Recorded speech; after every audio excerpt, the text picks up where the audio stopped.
Itinanggi ni DILG Secretary Mar Rojas na pinakiusapan umano ni Pangulong Aquino si Senador Bong Revilla na i-impeach si dating Chief Justice Renato Corona. Ayon kay Rojas, natural lang daw sa Pangulo na humarap sa matataas na opisyal ng bansa.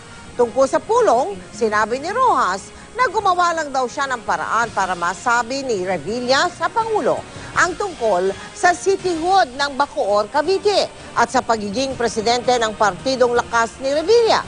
Nilinaw ni Rojas, siya ang nagmaneho ng sasakyan patungong Bahay Pangarap para hindi na raw magkaaberya si Revilla sa reglamento roon ng PSG.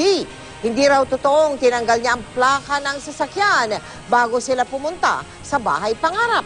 Ang sabi ni Rojas, hindi raw solusyon sa problema ni Revilla ang paglihis sa issue. Sagutin na lang daw ni Revilla ang mga paratang sa kanya at ipaliwanag ang mga dokumentong nag-uugnay sa kanya sa pork barrel scam.